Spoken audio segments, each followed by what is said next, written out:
All aboard the friendship train and welcome back to Crypto's Juiciest News. BT coin once again, $70,000. Isn't it fantastic to see such a high price for Bitcoin? You know, friends, I've been watching some blockchain backer. Shout out to him. He is a kind friend of the channel and he's a tiny little bit bearish up here, but there's actually nothing to be concerned about. Because see, friends, this is the funny part, right? He said in his latest stream, it was actually funny. He goes, look, based off like Elliott waves and what everything looks like it's doing, it looks like it's forming one of these ABCDs pretty much where it's like kind of like a crashing structure. And you think, oh my gosh, crash. Everything's going to get destroyed, right? And then you go and have a look at it and there's actually nothing to be concerned about, friends. What I'm going to do is I'm just going to show you pretty much what he had drawn, okay? So I've got another post for you later on to explain, but it's pretty much, this is some sort of crashing structure down here. But this is funny, right? The crash comes down to a crappy $58,000. I was like, crash? $58,000 Bitcoin? And friends, do you forget that 15 months ago, we were worried about going to zero? And I'm not even joking about that. 15 months ago, it was January, Feb of 2023. And we had the USDC depegging. And it was like, oh, crap, it's pretty much game over. I just want to take you back to that moment, right? And you can pretty much see what everybody was thinking back then, friends. This is the bear market low. This is what it looked like right here. We had come back down. Now, see, friends, you see this resistance here? We came back down here. This was USDC depegging right here. You see that? So everybody thought this part was coming next. Okay, and you know what? Do you even blame them? Because you can actually go back and just see how tough it is, friends, to look at that. Look at that. See, that's what it looked like. It was like, oh my gosh, bear market, it's over. See, down, down, down, down, down. Everyone just thought, well, it's pretty much finished. We've rejected off here. And it's crazy what ends up happening after that point, friends, because what ends up happening after that point you get to see is, yes, we just continue on our merry way. You see that? That's crazy, right? That's crazy that it just, these things just start playing out.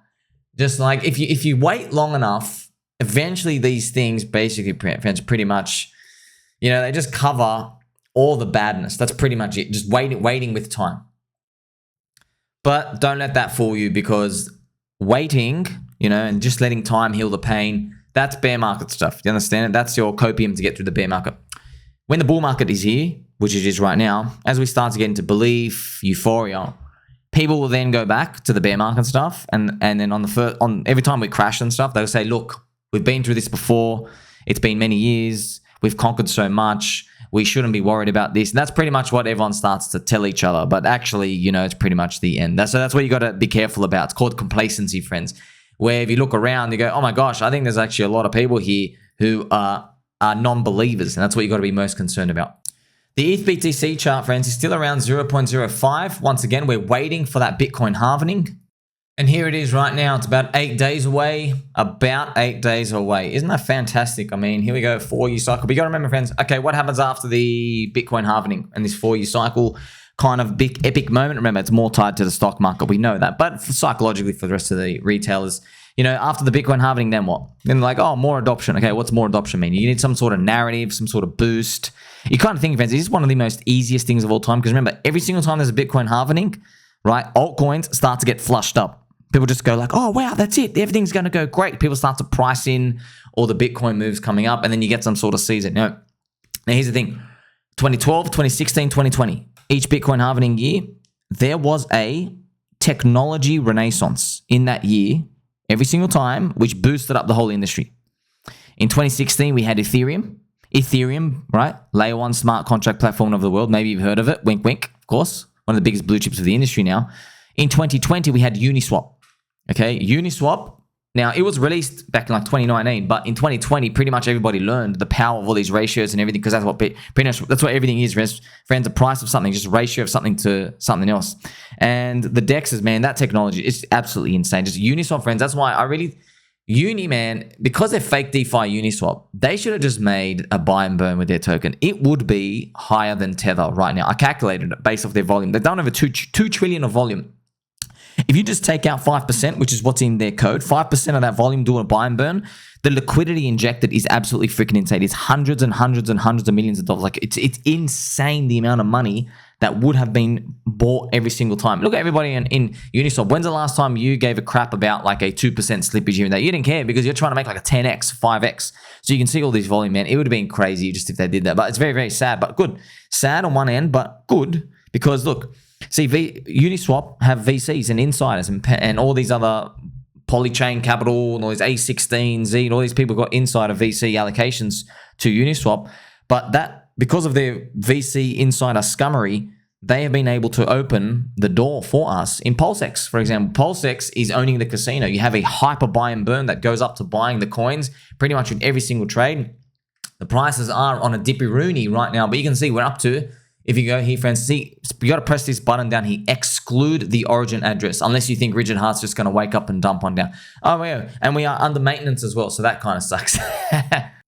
Actually, it's just come back here for you, friends. See, look, it's 3.91% of the total supply bought up, right, and burned forever, 796 billion. I mean, it's almost 800 billion. You got to remember that. That's insane, man. You know, when PulseX is day one sacrifice price, that means it's bought, not just burned, bought about $80 million, okay?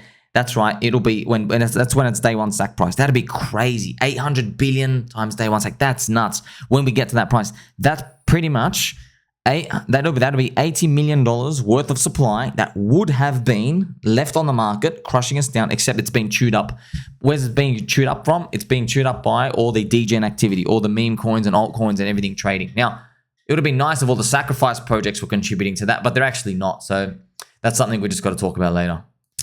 Now, let's check out the slingshot, friends. The slingshot, as you see, the orange line is others index. This is pretty much our altcoin index, and this is the Bitcoin chart, friends. And once again, it's beautiful that these are exactly doing the same thing, okay? They're literally moving in sync. That's what you want.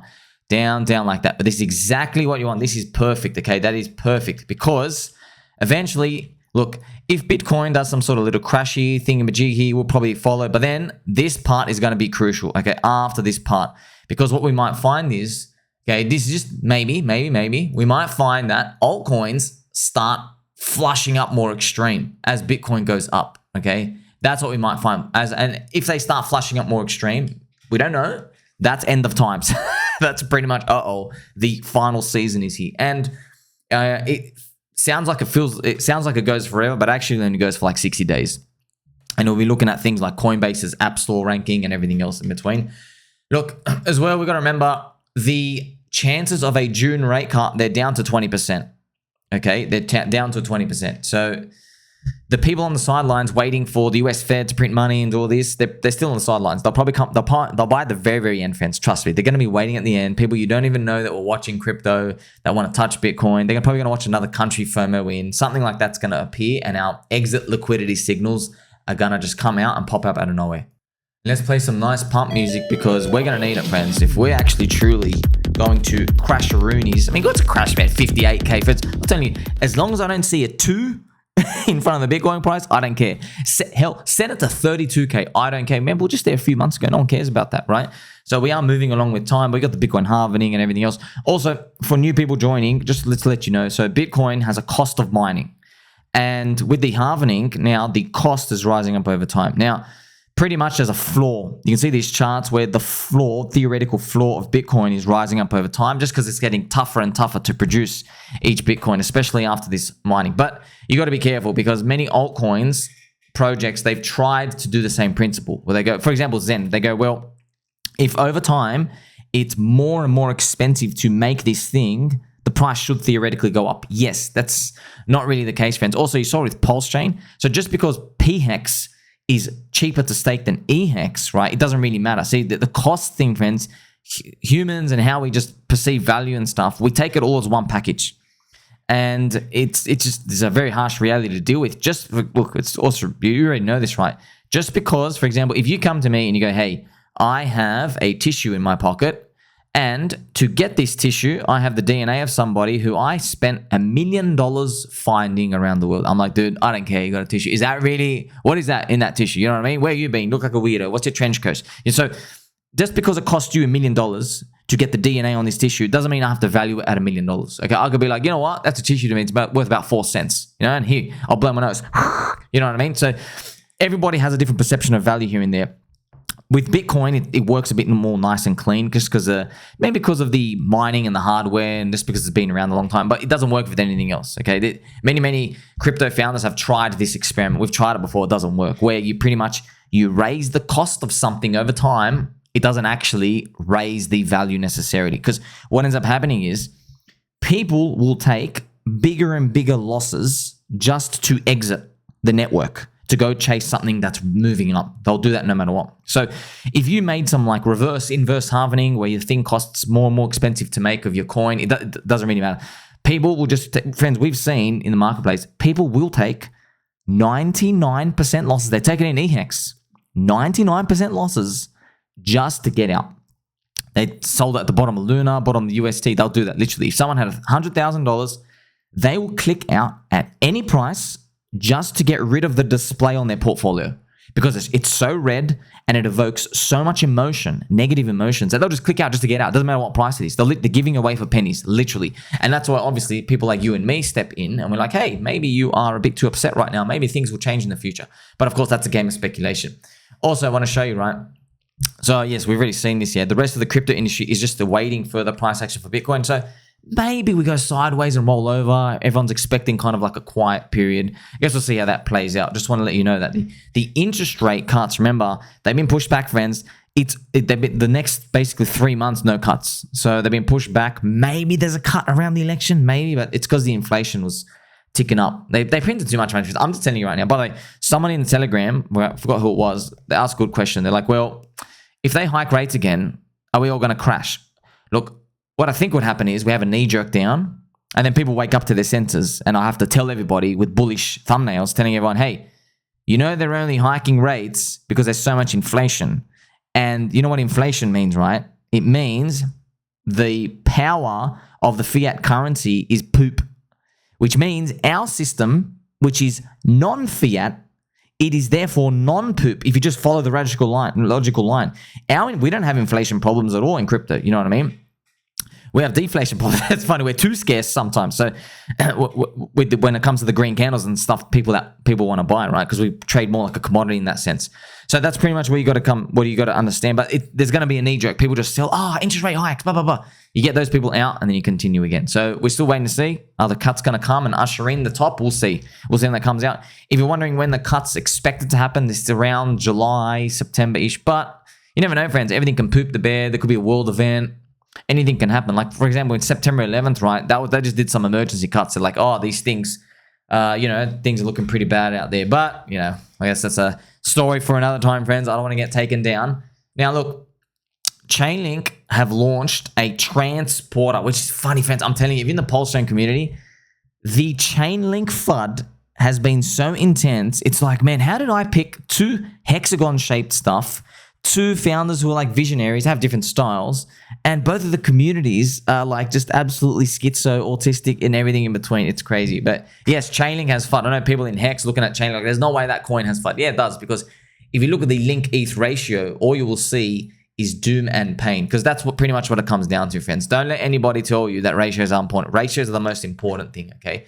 That's pretty much it. Otherwise, if you don't listen to ratios, you'll keep giving your hard-earned Ethereum and Bitcoin to founders and leaders, and they'll make the USD price go up. But what's actually happening is, right, they can hoard all your real money, and then they can just feed you breadcrumbs, right, just to make the thing go up over time. So if Ethereum does like a 10x, they make their coin do like a 3x. Where's the rest of the money? The 7x of value, they've kept it for themselves because they know that's real money. It's pretty much, I come back, friends, and I say to you, well, give me $1 million, I'll invest for you, right? And then what I actually do is I go buy a government bond, and it's giving me 5%. But every time I make 1%, I give you like 0.3%. I'm like, you're making money, You see what I mean? It's the exact same thing. So that's why you got to be careful of these ratios.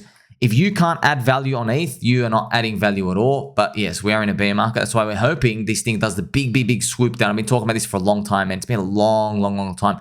That's why I don't even think, man, anybody should be selling. You shouldn't even be selling your link under here. By the way, this is a link price being 2% of Ethereum, which would be roughly today, it's like $66. So yeah, it's pretty much, you shouldn't be selling your ChainLink under $60, which is pretty much a 3.5x. You're not even thinking about it. Just look how low the ratio is, friends. That's why I hope that we eventually get up to here, which is about 3%.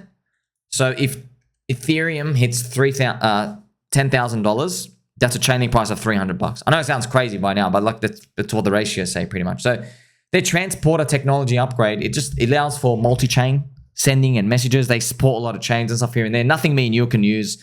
And this is just a good sign that everything's moving forward pretty much with everything there. So look, I leave it as something separate, friends. ChainLink to me is more blue chip.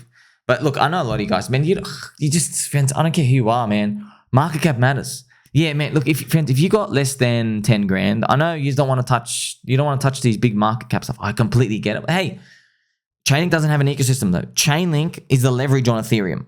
Okay, there's nothing that's leverage on ChainLink. With PulseChain, different story. PulseChain is leverage on the ETH. Okay, but PulseChain's market cap is pretty thick. But what about the PulseChain ecosystem? Remember, ChainLink doesn't have an ecosystem, all this other little stuff. PulseChain does. That's why it's a big advantage, even though it's more contrarian in example. Okay, but that's why I've posted so many things. For example, HOA, Hex, orange address. Look at this, friends. This is a plus 100% rally. I know it doesn't look like that much, but that's sweet. Okay, so also rest in peace, I guess. Apparently Mr. OJ died, but you know, OJ for orange juice. I go, absolutely, OJ will live on forever. I told you about the orange tree, friends, at a 70% discount. Here we are. But yeah, that's what happens, friends. While pDAI, Atropa, and Teddy Bear are going up, I'm cheering them, but I'm also making videos at the same time here for you, friends. You saw me, you're watching me. I said, hey, pDAI, can I get to $1? It's fantastic. At the same times, I'm making videos to tell you, hey, HOA is on a discount. Dick with butt is still cheap.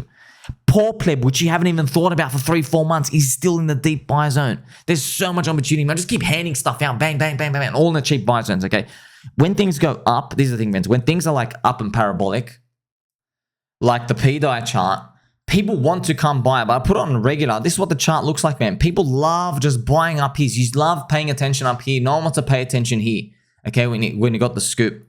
So these kind of things, they sell, friends, green candles, they sell themselves. Now, this is the pDAI PLS chart. So if you're wondering, okay, forget the $1 price target. I know it's very fun, it's very fascinating. Trust me, I have fun with it too, friends. But just think about ratios. Remember, I just gave you the example of like, you know, if Ethereum goes up, ChainLink, that link ETH ratio should kind of gravitate and mean revert somewhere, and it'll be like 3% of the price. Well, that is also relevant with pDAI, friends. Here, this is pDAI. This is DAI Stablecoin from PulseChain, right? So it's still DAI. Do not buy, once again, do not buy pDAI on there. Scammers have just made the pDAI ticker, right? And it's actually a fake one, but they just keep dumping on you, okay? You have to type in DAI and you have to look for this one. It's called the thickest liquidity, okay? DAI on and I always put it in the link in the description, so I might do that for you again. So this is a ratio, friends. So do you think one day, this would be crazy, right? If pDAI, friends, can get to, this is, remember DAI from stablecoin, if you can get to like 320 times the PLS, times PLS price. That's what this ratio means. So DAI is 320 Pulse, right? Right now it's 69. When I was talking to you about it, it's like 8, okay? And when people told me about it, all the way down here, when it was dark times, people started telling me about it, I started going up here when it was like 1, right? It was like 1, okay? So it went up 1. So it comes up to a price ratio of like 8. Now it's up to 60. So what are you playing for in this? You're playing for one day it can get to like, you know, 500, 600 or 1,000, just something big. And because it's like a function of Pulse's price, if Pulse, the whole SPI raises up, well, there's an effective $1 somewhere in there in that ratio. So you already know, right? It's about 150x for pDAI to get to a $1. So what could happen over time? This could be between, friends, we could see, you never know. What if we top out next year, mate? So you never know. You might go like this, come back down, come back up. You never know. So at some point, right, you might just find, okay, pDAI versus Pulse has done a 10x. And then Pulse itself has done 15. So 10 by 15 is your 150. There you go. You're at $1. But, okay, it's in a nutshell. So when I just say, oh, the ratio gets there, it doesn't just magically get there, right? You need buyers to get there. It's just showing you the story of what's happening. So you still need people not to sell, not to cheat, the community to stay strong and everything, the dream and the story to continue. So it's not automatic, but at least you can see the pathway of these things happening. Now I'm going to give some very quick updates as well. So Richard Hart has some court updates. So shout out to Nuclear Herbs. Once again, that's right. Not just any type of herb. Woo! Nuclear Herbs.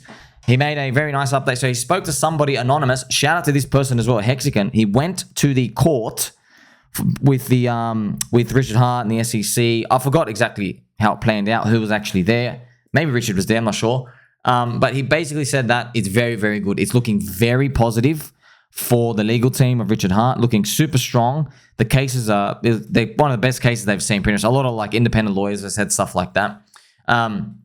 In terms of like the strength and the arguments, and everybody's joking that Richard Hart doesn't have a time machine because they get their dates wrong. The SEC, corrupt SEC is so sloppy. So friends, I know the cope was that the SEC was just following someone who was trying to get the snitches fee.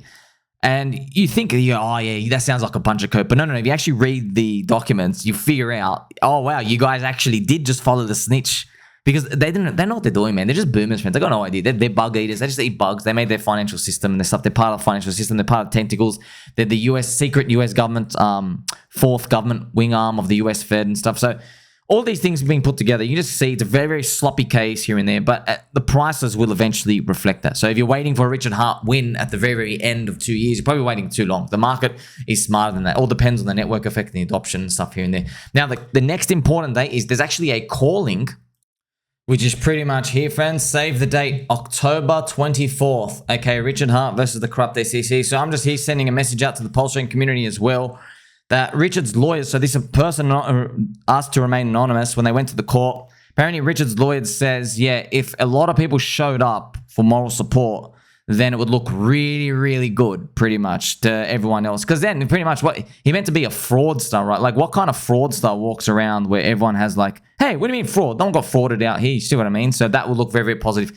There's also like these technical terms about like who's the hex entity, who's the PulseChain and PulseX entity. And I think the anonymous person pretty much said the SEC said, yeah, it's going to be a bit of an issue because they're just a bunch of code. That's pretty much what it comes down to, friends. They're trying to take code to court. Now, of course, at the end of the day, they're probably also alleging that, hey, Richard spent funds and do all this other stuff. It depends how it's going to go. At this point, I don't think it doesn't really, really, really matter, friends. Trust me. A lot of people, I know you say that, oh, there's big whales out here and they just can't wait to get in. That's a load of BS, okay? Because I was hearing that in 2022, and on the launch, they didn't get in, they got out, okay? They did not buy. It was before the corrupt SEC. The launch came. It looked so good at the start. We had $400 million of daily volume, by the way. We hit number 2 in all of crypto. It was that big back in 2023, May. Remember 1 year ago? Man, things have changed since then, right? So all these big guys who were coming in, they didn't come in, okay? They barely came in. That's a load of BS. So pretty much all these hedge funds, all these people with whale money, I know like you respect them and stuff in there, but let me tell you, friends, they're a bunch of sheep. Okay, they're a bunch of sheep. We have the competitive edge. We are here right now. Now, I want to address something. I made a video. It's scheduled out for later, but I just got to tell you this again. There's a gentle person in the comment section who's basically said to me, hey, Sommi, how come you spend time on PulseChain? You've missed AI and Bitcoin ordinals and gaming and all this other stuff. And I just want to repeat to you and everyone else, I haven't missed them, friends. I have ICO allocations in them, right? And the problem is you can't get them, okay? I'm in VVV Launchpad, which I told you to do. I can't speak about all these other deals and stuff. I don't even know. I can't track everything. I'm in paid Launchpad. So I am participating in them. I'm getting all the upside. It's just that you want to buy stuff up 40x from now. I don't like doing that, man. And look, friends, maybe there's going to be a reset where you get to see the hard way. Like, oh, you don't really believe in that thing, do you? You just like that because everyone else is talking about it. Like, I'll give you 100% odds, not even 99%. I'll give you 100% odds. You are going to be seeing Solana top buyers, Coinbase top buyers, all these other meme coins that they say are the future going to get absolutely decimated. They're going to be selling lows in them later on to go buy the top of the next narrative, friends. I've seen it time and time and time again. What happened to Lido DAO, staked Ethereum narrative? Gone. What happened to GMX narrative and perpetual trading exchange narrative? Gone. What happened to GambleFi narrative? Gone. Gone. I can go on and on. What happened to Arbitrum and other layer 2 chain narratives? Gone. You see, all the people are still bag holding them, absolutely destroyed. They're now selling them to go buy the top of Solana and Coinbase meme coins, okay? So they don't believe in anything, all right? I've seen time and time again. We're here, friends. I'm reporting to you on all these narratives. Now, I still see, obviously, it's contrarian and it's deep value, and it is what it is, okay? You can go buy anything else if you're happy with the 2 or 3x. I know the slingshot that comes after this. And guess what, friends? I'm not here to brag, but we have had so many cracker winners. Like, man, friends, I don't brag at all. I'm just a humble prenup brain. Tangang, HOA did a 10x in like 6 days or something, or like 1 or 2 weeks. Just went nuts. I made one post about it, and then we move on, okay? But I know a lot of people, friends, I'm not selling you any service, man. I got nothing to sell. I've got no indicator, nothing, man. Nothing. There's nothing in here. I'm not making any money off you. So when something goes well, I'm like, oh, cool, went well. Anyway, let's move on to the next challenge. That's me, okay? People who are selling you stuff, what they'll do is they keep focusing on the win. Look at this win. Look at this win. You're going to miss out on the next one. You need me. You need me. You need me. They keep putting it in your face. So you think these people are always winning. No. What they're doing is they're hyper-focusing on one thing. They're like, win, win, win, win. They don't tell you about the losses, man. They don't tell you about the losses. I revel in the losses. You know why? Because quote losses is everybody selling too low. All right? Like, subscribe, belly button, or catch you in the next one.